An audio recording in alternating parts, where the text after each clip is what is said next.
Okay, now we've got the nut out of the bottom of the carburetor, and that holds the bowl on. Now we want to be really careful to drop this down. We don't want to disturb that rubber, that's the gasket that's in there, so we have to carefully drop it down, and we don't want the choke to fall apart, or the float to fall apart. And then we're going to pull it out. Now we can see that it does have a little bit of dust, a little bit of dirt and debris down in the bottom. It's actually sand inside the bottom of the bowl of the carburetor.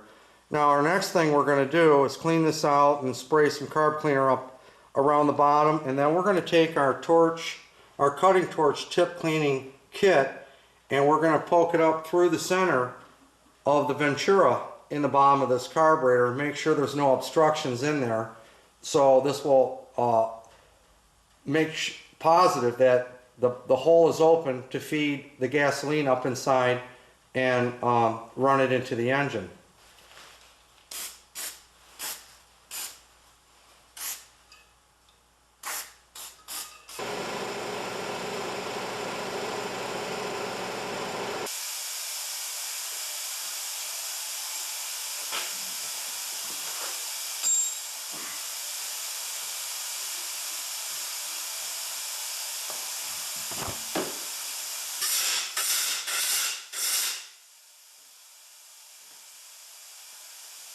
I'm going to install our air filter.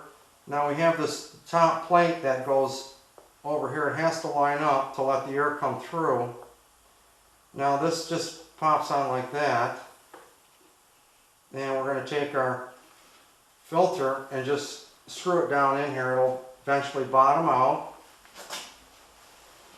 Then we're going to take our element and push it over the top. This is our foam element, and that goes over the top of our hard element for the air filter. We do this really carefully. Push it down in there. Now we're getting to one of the most crucial parts of the whole process of giving this a tune-up, and that is to make sure that this gasket, there's no obstructions going around this outside edge of this air box that houses this. It's the housing for our air filter.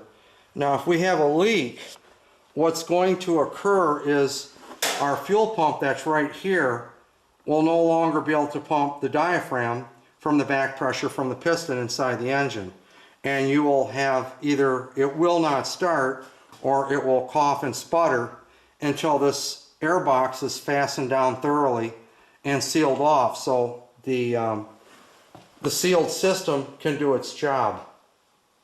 Our next step is to fasten down our air box tie-down straps, and we're going to install them. Now one thing we want to make sure is we have all our connectors are still in place, and you can see them here in the on here. And if you have these missing, there's 4 of them that go around the outside edge of the box.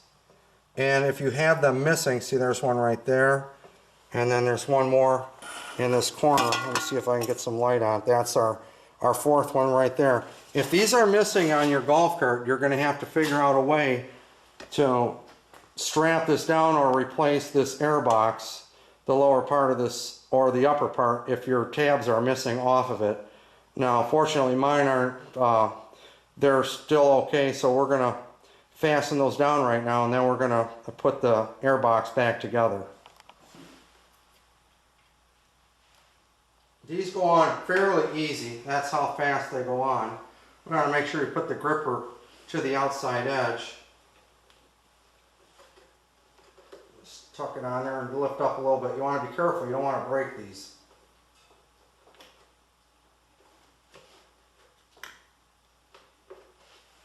That's 2.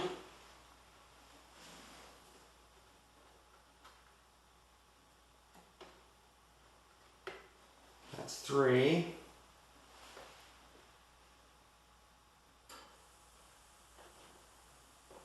That's 4. Now we're going to take the air filter cap, housing cap, and we're going to drop it back down. It's kind of tricky to put this in because we got to get our hosing lined back up.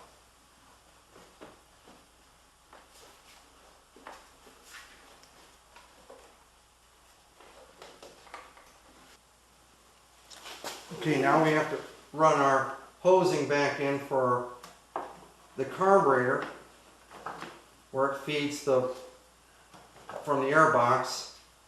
We have to put our clamp back on.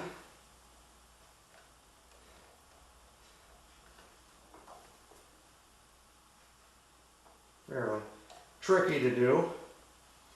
Get that lined up so we can clamp it down. Now we're going to tighten it up. And we're going to,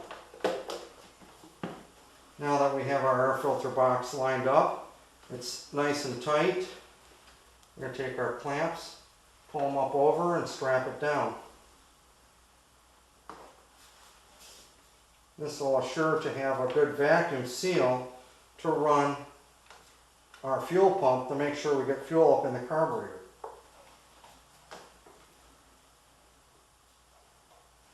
I'll just tighten that up.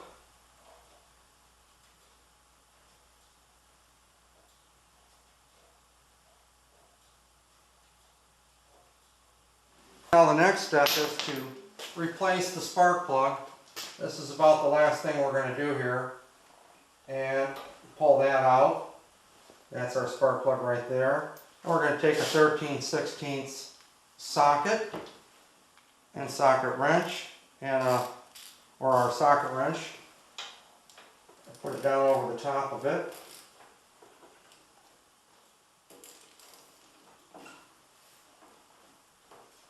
And we're going to pull out. I've never replaced a spark plug since I've had this. I just clean it off once in a while from time to time.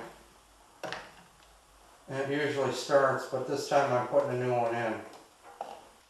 Now after looking and examining these two spark plugs, this is the spark plug I just took out of the golf cart, and this is the new new spark plug that we're going to install into it.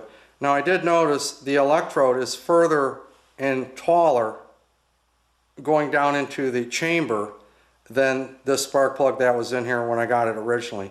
Now I never thought anything about changing it because it always ran fine in the summer, but now that's not working in the cold. You know, I decided to try and get this thing to run in the cold, and this might be the problem. The spark might not be occurring down in the cylinder deep enough to allow this thing to start in the cold. So we're going to try and put this new spark plug in and see what happens, and as soon as we get this in, we're going to fill it up with gas and give it a try.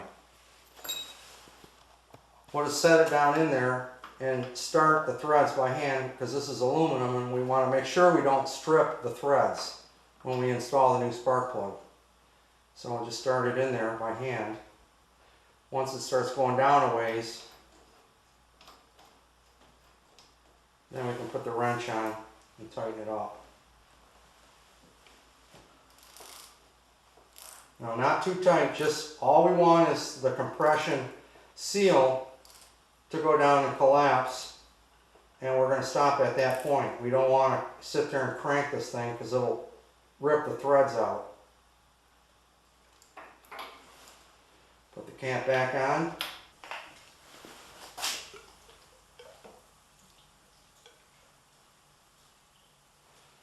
Now anytime we put gas in these air-cooled engines, we always want to make sure we have premium because it burns at a colder temperature and it helps save the engine from premature wear out.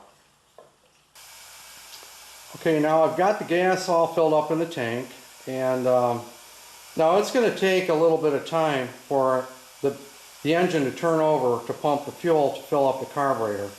So I did hook up a boost, my battery charger, to the engine or to the battery, and we're going to turn it on now. I'm going to start up the turn the ignition on, and then now I've got my choke is right here on my console, and I'm going to pull that and turn my choke on, and then I'm going to take the battery charger and turn it on. Now I only have it set at 12 volt 50 amps, so I'm going to turn that to on and get it started. So now you can hear the fan speed up. And I'll take my hand and put it on the pedal to crank it. Now we have to pump the fuel through the system on our fuel pump here. It runs off the piston. It's going to take a little bit for it to pump. If our system is sealed, it should start.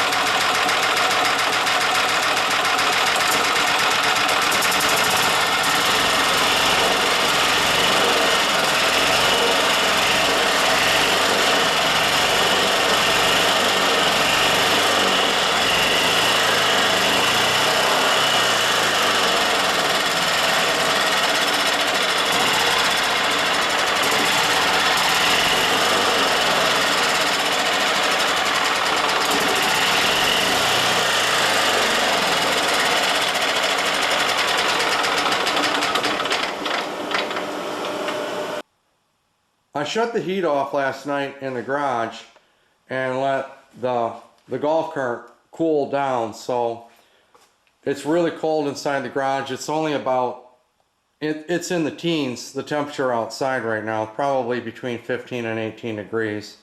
It's probably around 35 in here, so I'm going to get on here and try and crank it and see if our tune-up has helped on the G2 golf cart. So I'm going to take and pull up the choke,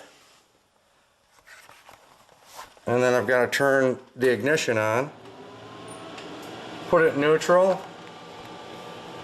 and now I'm going to crank it and see if it'll start.